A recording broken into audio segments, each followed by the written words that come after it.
Hello student, আজকে নতুন একটি ক্লাসে তোমাদের সবাইকে স্বাগত। তোমরা যারা আর্মি অগ্নিবীর এক্সামের জন্য প্রিপারেশন নিচ্ছ বা ইন্ডিয়ান আর্মির স্বপ্ন দেখো, তাদের জন্য খুব বড় একটা সুখবর। কারণ আমরা এই চ্যানেলের মাধ্যমে ম্যাথের প্র্যাকটিস ক্লাস শুরু করছি, যেটা 15টা ক্লাস থাকবে এবং ক্লাসের রেসপন্স যদি আমরা ভালো পাই তাহলে এই ক্লাসটি তোমাদের এক্সাম অবধি আমরা কন্টিনিউ করাবো। এবং এই প্রত্যেকটা ক্লাসে 15টা করে কোশ্চেন থাকবে, যেটা তোমাদের পরীক্ষায় থাকে 15টা কোশ্চেন 30 নম্বর। তো এখানে বেশিরভাগ কোশ্চেনই প্রিভিয়াস ইয়ার বেসড হবে। তাতে কি তোমরা বুঝতে পারবে যে প্রত্যেক বছর এক্সাম কীরকম লেভেলের আসে বা প্রিভিয়াস ইয়ারের সাথে মিল থাকছে কি না, এটা তোমরা বুঝতে পারবে। তো এই ক্লাস তোমরা 5টা ক্লাস অন্তত দেখো, 5টা ক্লাস আমাকে সঙ্গ দাও তোমরা, তাহলে তোমরা বুঝতে পারবে যে তোমাদের লেভেল কীরকম অবস্থায় আছে বা কতটা কি বুঝতে পারছো। আমরা এই ক্লাসগুলো একদম জিরো লেভেল যেটা হয় সেখান থেকে আমরা শুরু করব এবং একদম বেসিক নিয়মে আমরা পড়ানোর চেষ্টা করব। তাহলে চলো ক্লাস শুরু করা যাক। আজকের ক্লাসের প্রথম প্রশ্ন আমরা দেখে নেব। কোয়েশ্চেন নাম্বার 1, 80-র চেয়ে 20% বেশি সংখ্যাটি কত? 80-র চেয়ে 20% বেশি সংখ্যাটি হলো কি? তো এখানে 80-র 20% আমরা বের করব। আমরা দেখো এক্সামে কোশ্চেন কিন্তু ইংলিশে আসবে, তো আমি এখানে বেশিরভাগই ইংলিশে লেখার চেষ্টা করব এবং এই 15টা ক্লাস বাংলাতেই আমি করাবো। তারপর কিন্তু ইংরেজিতে ক্লাস নিয়ে আসবো, মানে কোশ্চেনগুলো ইংলিশে হবে, তাতে তোমাদের সুবিধা বেশি হবে। কারণ পরীক্ষায় কোশ্চেন কিন্তু ইংলিশে হবে। এই কোশ্চেনগুলো খুবই সহজ, তো তোমরা স্বাভাবিকভাবেই বুঝতে পারবে কীরকম কোশ্চেন আসে আর কি। তাহলে দেখো এখানে এক্ষেত্রে কী করব, প্রথমে আমরা এই 80-র 20% আমরা বের করব। তাহলে দেখো 80-র 20% কী হবে, 20%কে এইভাবে লেখা হয়। তো এখানে দেখো 0 0 ক্যান্সেল হলো, তাহলে কত করে থাকলো, 2 8 16। তাহলে 80-র থেকে 20% বেশি হচ্ছে যে 16। তাহলে টোটাল আমাদের অ্যান্সার কী হবে, যে 80 + 16 সমান হবে এখানে 96। 96 এখানে সঠিক উত্তর, অপশন এ। তোমরা সবাই জানো যে যে আমাদের এই পার্সেন্টেজগুলো আছে এই পার্সেন্টেজগুলো এইভাবে আমরা ফ্র্যাকশনে কনভার্ট করি। এখানে 20% যদি হয় তাহলে 20/100 লিখি, বা এটা আরও ক্যান্সেল হয়, 0 0 কাটলো, 2কে 10 দিয়ে গেলে 5 হয়। তো 20% সমান হচ্ছে 1/5। এইভাবে তোমরা শর্ট ফর্মগুলো মনে রাখতে পারো। যেমন 2% সমান হচ্ছে যে দেখো 2/100 সমান হচ্ছে 1/50, এইরকম করে। পরের প্রশ্নে আমরা চলে যাব। পরের প্রশ্ন কি বলা হয়েছে দেখো, একজন ব্যাটসম্যান তার ষষ্ঠ ইনিংসে 80 রান করেন এবং এর ফলে তার গড় 5 বৃদ্ধি পায়। 6 ইনিংসে পর তার গড় কত? তো কি বলা হয়েছে যে 6 ইনিংসে সে 80 রান করে এবং এই 80 রান করার ফলে তার যে গড় ছিল সেই গড়ের থেকে 5 করে বৃদ্ধি পেয়ে যায়, গড় 5 বৃদ্ধি পায়। তো আমরা এখানে ধরে নেব যে তার 5 ইনিংস অবধি গড় রান ছিল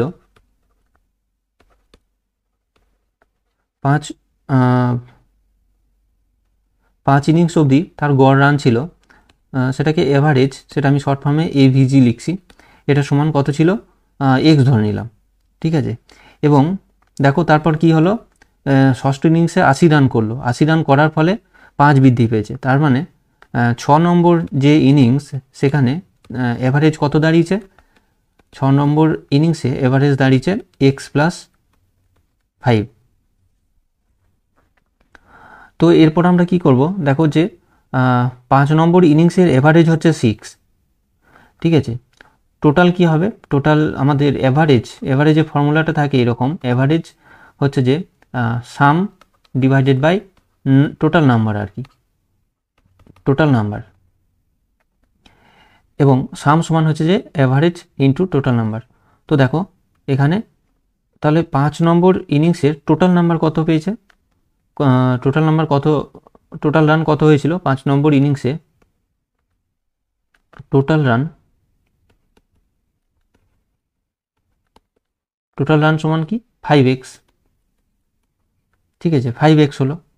5 নম্বর অবধি মোট রান করেছিল 5x এবং 6 নম্বরে তার অ্যাকচুয়াল রান কত 80।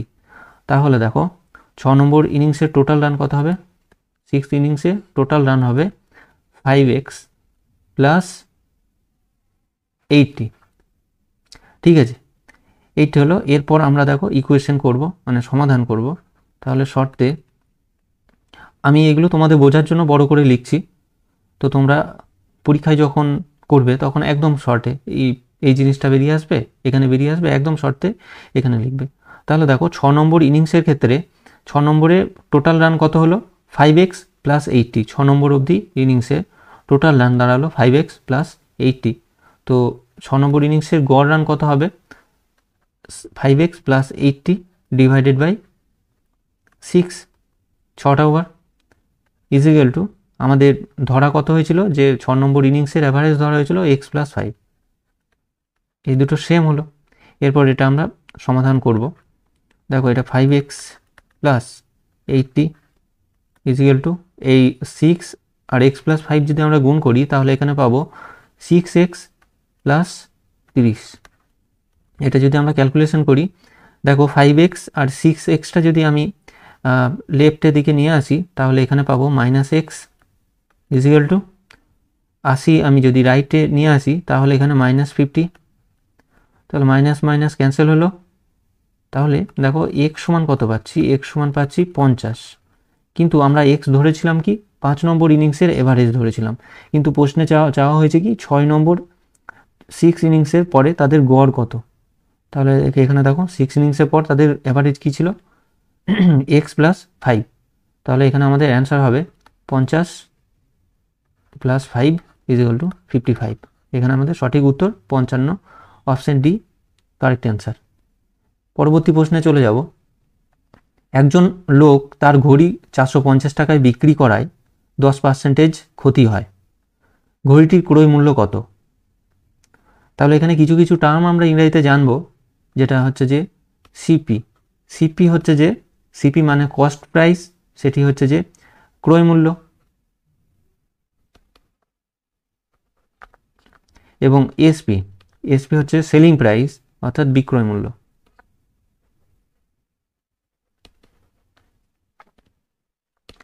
বিক্রয় মূল্য। লাভ কততে হয়, লাভ হচ্ছে যে প্রফিট, প্রফিট হচ্ছে যে selling price minus cost price. এবং লস কখন হবে, লস হবে যদি কস্ট প্রাইস মাইনাস এসপি হয়, সেলিং প্রাইস হয়। এই হচ্ছে বেস। এবার দেখো আমাদের অঙ্কে কি বলা হয়েছে, যে একজন লোক তার ঘড়ি এত টাকায় বিক্রি করছে এবং এত পার্সেন্টেজ ক্ষতি হচ্ছে।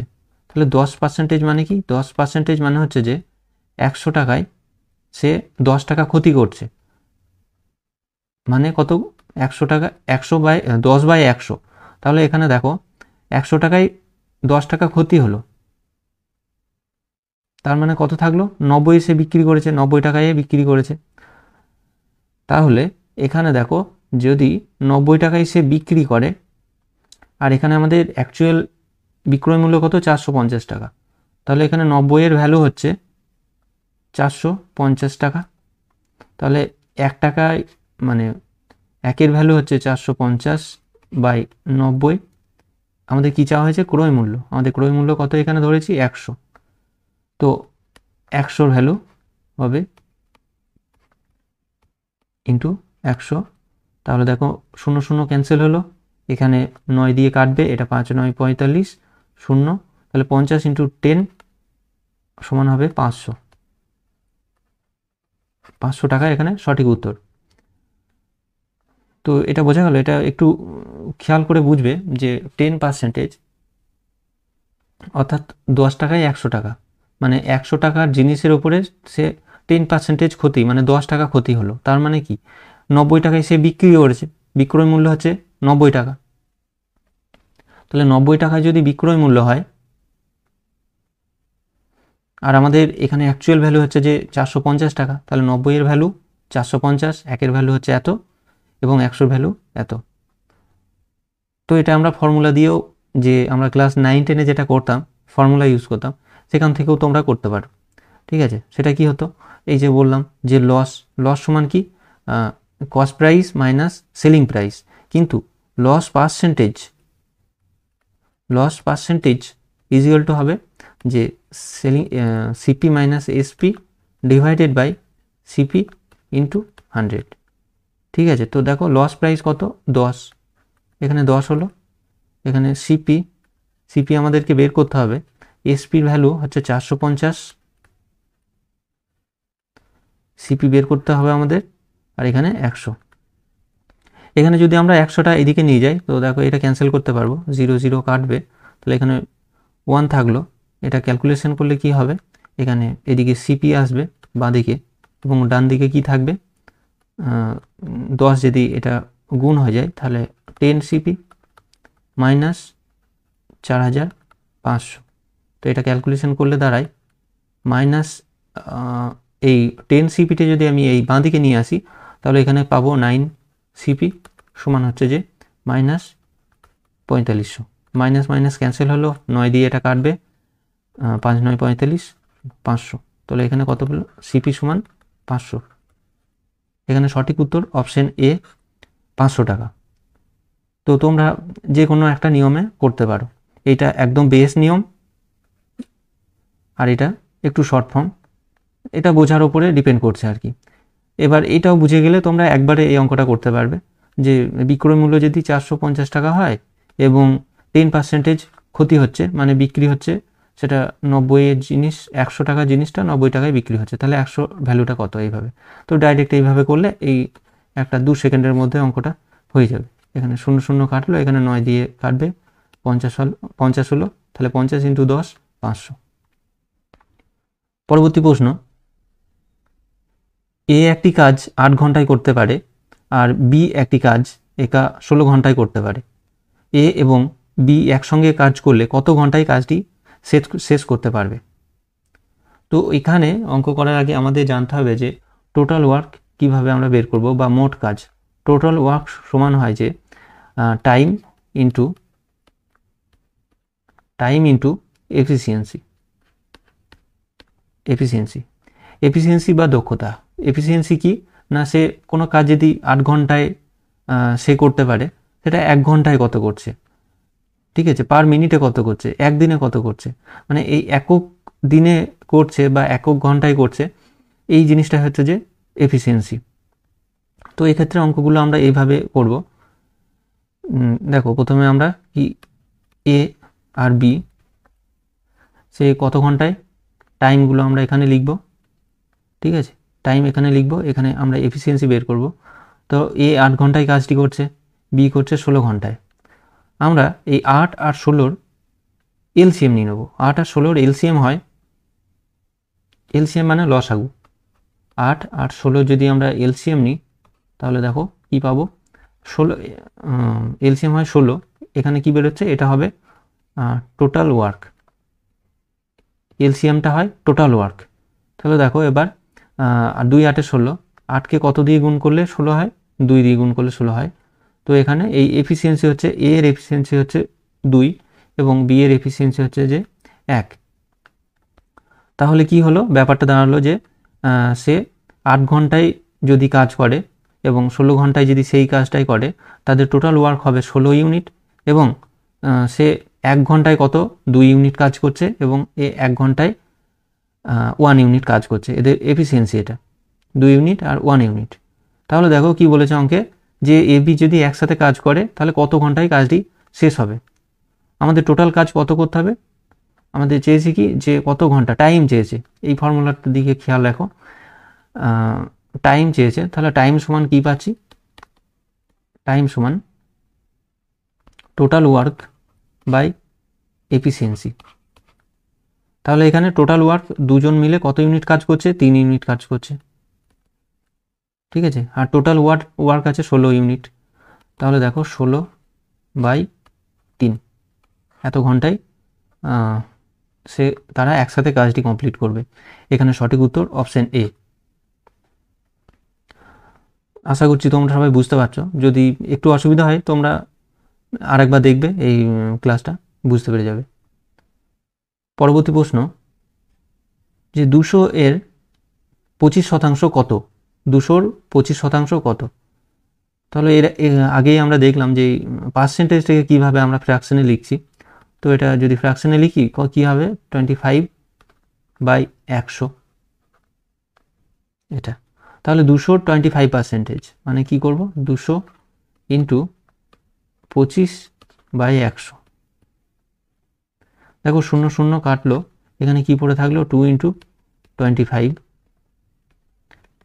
50। এখানে সঠিক উত্তর হবে অপশন বি 50। পরের প্রশ্নে চলে যাব। রবি 800 টাকায় একটি শার্ট কিনে 900 টাকায় তা বিক্রি করলো, লাভের শতাংশ নির্ণয় করো। তাহলে এখানে কি, যে 800 টাকায় একটি শার্ট কিনেছিল এবং সে বিক্রি করলো 900 টাকায়, তাহলে লাভের শতাংশ বের করতে বলেছে। মোট লাভ নয়, কিন্তু লাভের শতাংশ, পার্সেন্টেজ। তাহলে দেখো যে ক্রয় মূল্য কত, এখানে হচ্ছে যে ক্রয় মূল্য হচ্ছে, তো এখানে ক্রয় মূল্য হচ্ছে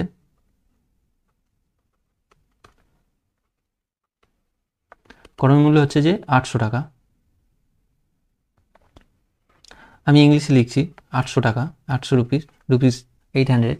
এবং বিক্রয় মূল্য মানে হচ্ছে যে সেলিং প্রাইস, এটা হচ্ছে যে কস্ট প্রাইস বা ক্রয় মূল্য, সেলিং প্রাইস বা বিক্রয় মূল্য কত, 900 টাকা।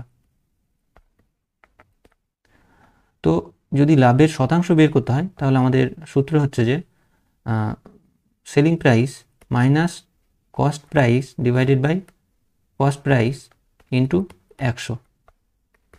কারণ কি, আমাদের লাভ যেটা হয় বা লোকসান হয় সেটা কস্ট প্রাইসের ওপরেই হয় বা ক্রয় মূল্যের ওপরেই হয়। তো দেখো এখানে সেলিং প্রাইস কত, সেলিং প্রাইস হচ্ছে যে 900 টাকা, 900 মাইনাস 800 ডিভাইডেড বাই 800 ইন্টু 100। তো এখানে দেখো 100/800 ইন্টু 100। তো এখানে সঠিক উত্তর হবে 1/8, অর্থাৎ 12.5%। সঠিক উত্তর, এটা ক্যালকুলেশন করলে 12.5% দাঁড়াবে। সঠিক উত্তর অপশন ডি। পরবর্তী প্রশ্নে চলে যাব। যদি 10 জন পুরুষ 4 দিনে একটি কাজ করতে পারে, তাহলে ওই একই কাজ 5 দিনে সম্পন্ন করতে কতজন পুরুষের প্রয়োজন হবে? তো এক্ষেত্রে আমরা একটা ফর্মুলা মনে রাখবো যে m1 into d1 is equal two m2 into d2। m1 হচ্ছে যে এখানে জনসংখ্যা, আর d1 হচ্ছে যে টাইম এখানে। তো দেখো এখানে 10 জন মানুষ ছিল, 10 জন পুরুষ ছিল, তারা কাজটি কমপ্লিট করছে 4 দিনে। এবং তারপরে দেখো 5 দিনে সম্পন্ন করছে, চেয়েছে কি কতজন পুরুষের প্রয়োজন হবে। তাহলে m2 এখানে রেখে দিলাম এবং d2 হচ্ছে যে 5। তো এখানে 5 আর এখানে 10 ক্যান্সেল হবে, তো 2 থাকলো। তাহলে কতজন লোকের এখানে প্রয়োজন হচ্ছে আমাদের, 2 আর 4 হচ্ছে যে 8। m2 এর সমান হচ্ছে যে 8। তাহলে অপশন এ এখানে সঠিক উত্তর, 8 জন পুরুষের প্রয়োজন হবে। পরবর্তী প্রশ্ন, দেখো এখানে একটি সিম্পলিফিকেশন দিয়েছে। তো এটা নর্মাল যেরকম বেসিক নিয়ম হয় সেরকম নিয়মেই করবে। তো দেখো এখানে 86.56 এবং 34.36। আগে যোগগুলো করব। তো এটা যদি যোগ করি, 2 6 6 2 ক্যারি 1 ক্যারি হলো 6 আর 3 হচ্ছে যে 9। এখানে দেখো 6 আর 4 হচ্ছে যে 10, 1 ক্যারি হলো 9, 10 11 12, এখানে 120.92 হলো। এখানে 45.67 মাইনাস হবে, 45.67 মাইনাস হলো, এটা মাইনাস করলে কত দাঁড়াবে, এটা 5 দাঁড়াবে। -8 এখানে 2, 5 এখানে 7, 75.25।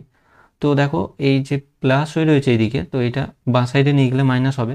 তো এখানে এটা 37.96, এটা মাইনাস হবে। মাইনাস করলে কত হবে, 9 এখানে 1 মুছে গেল, তো এখানে 2, এখানে 1, তো 4, এখানে 7 এবং 6।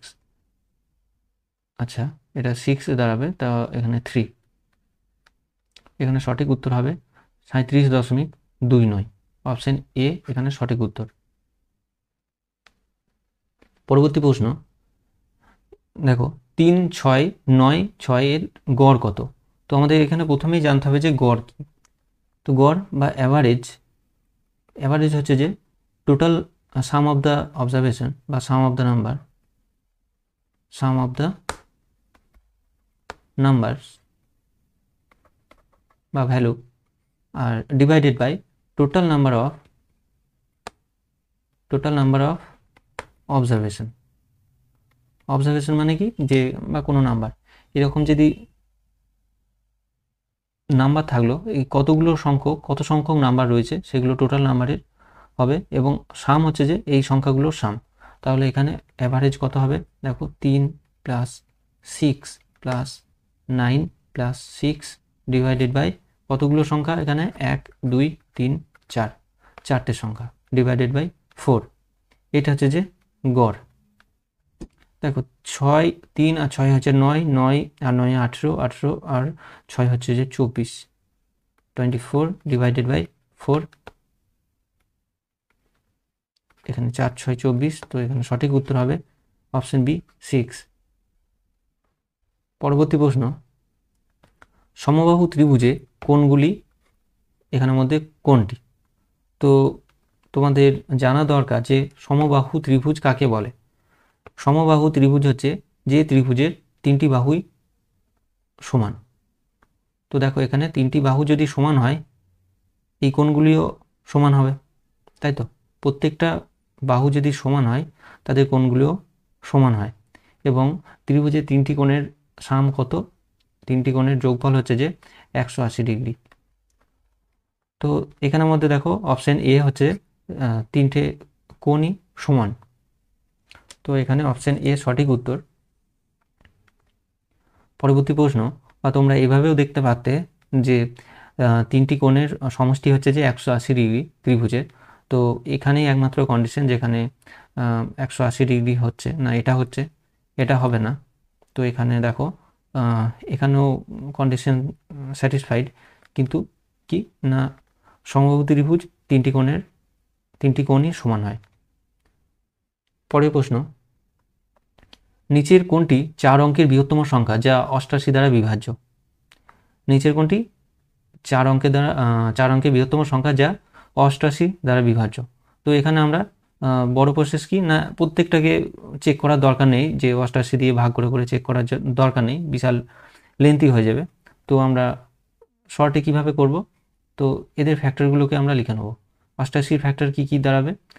2 অবশ্যই হবে, এবং 4 হবে, 8 হবে, এবং 11 হবে। ঠিক আছে, তো আমাদের জানতে হবে যে দুই দুই দ্বারা বিভাজ্য হওয়ার যে নিয়ম সেটা কি, এবং 4 দ্বারা বিভাজ্য হওয়ার নিয়ম কি, 8-এর কি। 2 দ্বারা বিভাজ্যতার নিয়ম হচ্ছে যে কোনো সংখ্যা শেষে 0, অথবা যদি সেটা ইভেন সংখ্যা হয়, তো সেক্ষেত্রে পুরো সংখ্যাটাই 2 দ্বারা ডিভিজিবল বা বিভাজ্য। এবং 4-এর নিয়মটা কি? 4-এর নিয়মটা হচ্ছে যে 2-এর ক্ষেত্রে কি অড 0 থাকছে বা ইভেন থাকছে, এবং 4 দিয়ে নিয়ম হচ্ছে যে 2 ডিজিট। যদি এই দুটো সংখ্যা যদি 4 দ্বারা ভাগ করা যায়, তাহলে সেটি 4 দ্বারা ডিভিজিবল হবে। এবং 8 দ্বারা নিয়ম হচ্ছে যে প্রথম লাস্ট 3টে সংখ্যা যদি 8 দিয়ে ভাগ যায়, তাহলে সেটি 8 দ্বারা বিভাজ্য। এবং 11-র নিয়ম হচ্ছে যে অল্টারনেট নাম্বারগুলোর সাম করে তাদের মাইনাস যদি 11 দ্বারা বিভাজ্য হয়, তাহলে সেটি 11 দ্বারা পুরো নাম্বারটা বিভাজ্য। তাহলে এই ক্ষেত্রে দেখো, প্রত্যেকটাই দেখো 2 দিয়ে বিভাজ্য, তো এই অপশন খাটছে। এবং 4 দিয়ে দেখব, 4 দিয়ে দেখলে যে এটা খাটছে, এটাও খাটছে, এটাও খাটছে, এটা ক্যান্সেল হলো। এবং এরপর আমরা 8 দিয়ে যদি দেখি, 8 দিয়ে যদি আমরা ডিভিশন করি, তো সেক্ষেত্রে দেখো এখানে 9 4 যদি আমরা 8 দিয়ে ডিভিশন করি তাহলে দেখো মিলছে নাকি। 8 1 দিয়ে 8 হয়,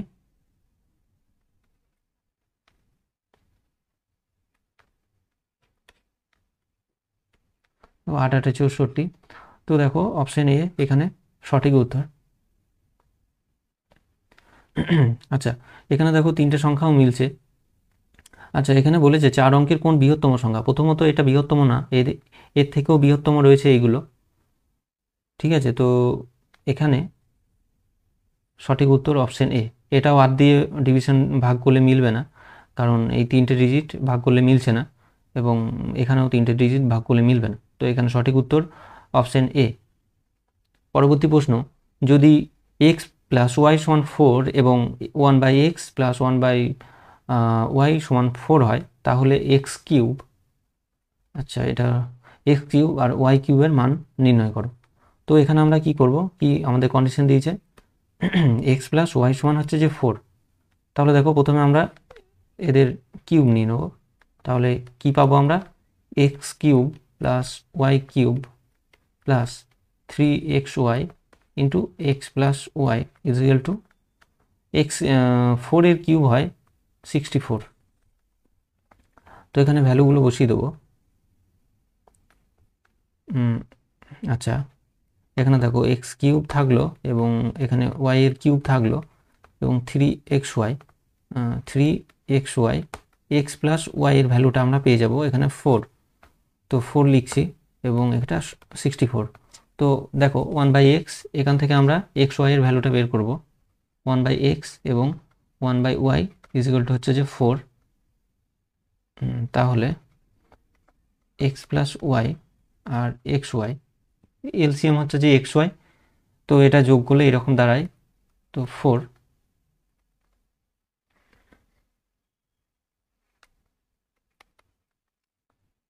এক্স প্লাস ওয়াই সমান আমরা 4 পেয়েছি। তো এখানে 4 divided by x plus x Y is equal to 4।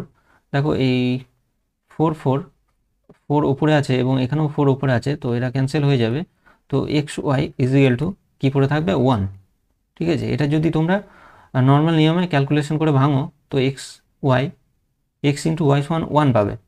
তো এখানে দেখো কি দাঁড়ালো, তাহলে এক্স কিউব প্লাস ওয়াইয়ের কিউব প্লাস 3xy এর ভ্যালু আমরা 1 পেলাম এবং 4 সমান 4 পেয়েছি এবং 64। তো এক্স কিউব প্লাস ওয়াই এর কিউব সমান হচ্ছে যে, এটা দেখো এটা ইন্টু করলে কত হয় 12, তাহলে 64 মাইনাস 12 সমান আমরা কি পাবো এখানে 52। অপশন এ এখানে সঠিক উত্তর। পরবর্তী প্রশ্নে চলে যাব। একটি সংখ্যার 2/3 যোগ করলে 35 হয়, সংখ্যাটি নির্ণয় করো।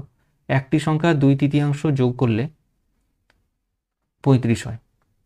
তাহলে এখানে কি করব, যে সংখ্যাটা ধরে নেব যে এক্স, ধরি সংখ্যাটি এক্স। তাহলে সংখ্যাটি এক্স ধরলাম। এরপর কন্ডিশন কি দেওয়া আছে, যে একটি সংখ্যা 2/3 যোগ করলে এবং এক্স প্লাস এক্সের 2/3, 2/3 যদি যোগ করা হয় তাহলে আমরা কি পাবো, 35 পাবো। তো এটা যদি আমরা ক্যালকুলেশন করি দেখো কি হবে, এখানে 3 এলসিএম, তো এখানে 3x plus 2x is equal two 35, 3x plus 2x সমান হচ্ছে যে 5x, আর এখানে এদিকে ভাগ হয়ে আছে, তাহলে আমরা যদি রাইট সাইডে নিয়ে যাই এটা গুণ হয়ে যাবে, তাহলে 35 ইন্টু 3। তো এখান থেকে আমরা এক্সের ভ্যালু পেয়ে যাব 35 ইন্টু 3 ডিভাইডেড বাই 5। তো এটা 5 দিয়ে ক্যান্সেল হলো, 5 7 35। তো এখানে কি পড়ে থাকলো, 7 ইন্টু 3 ইজ ইকুয়াল টু হচ্ছে যে 21। এখানে সঠিক উত্তর, অপশন এ সঠিক উত্তর। পরবর্তী প্রশ্ন, একটি বৃত্তের ক্ষেত্রফল 154 সেন্টিমিটার স্কোয়ার, যার ব্যাসার্ধ কত হবে। তো আমরা একটা বৃত্তের ক্ষেত্রফল কি জানি, বৃত্তের ক্ষেত্রফলের ফর্মুলা হচ্ছে যে বৃত্তের ক্ষেত্রফলের ফর্মুলা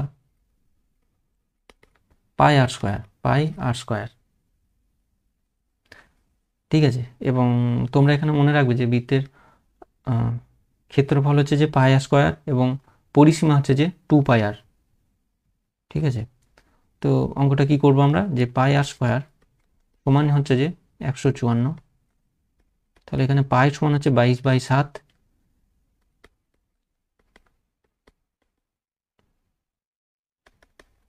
আর স্কোয়ার এখানে ফ্র্যাকশনে আছে, তো ফ্র্যাকশন ওই সাইডে নিয়ে গেলে এটা উল্টে যায় 7/22।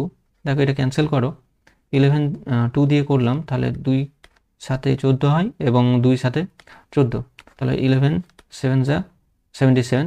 তো এখানে দেখো আর স্কোয়ার সমান কি পড়ে থাকলো, 7 × 7, তাহলে সিঙ্গেল আর ইজিক্যাল টু কত হবে, 7। ঠিক আছে, তো চেয়েছে কি এখানে ব্যাসার্ধ কত, ব্যাসার্ধ হচ্ছে এখানে স্মল আর সমান কত পেলাম, 7, তো ব্যাসার্ধ হচ্ছে যে 7, অপশন সি কারেক্ট অ্যান্সার। পরবর্তী প্রশ্নে চলে যাব।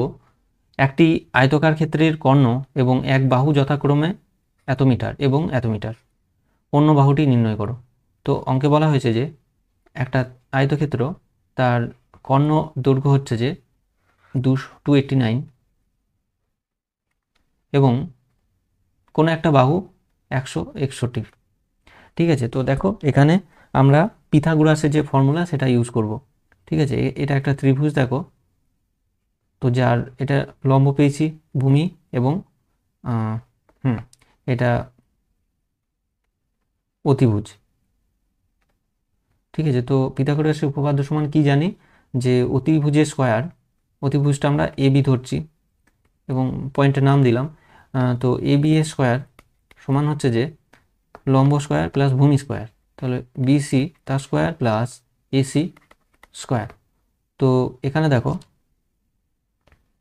এবি এর স্কোয়ার অর্থাৎ 289 এর square is equal to BC, BC এর স্কোয়ার ইজিক্যাল টু এসি এর স্কোয়ার, এসি হচ্ছে যে 161 তার স্কোয়ার।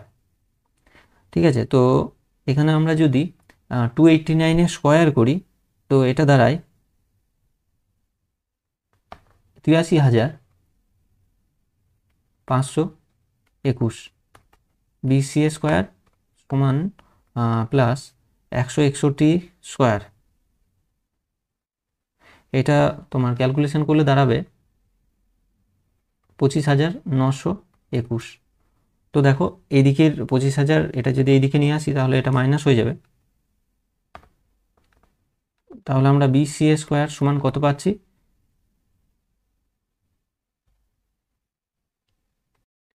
তো এটা ক্যালকুলেশন করলে আমরা পাচ্ছি 57,600।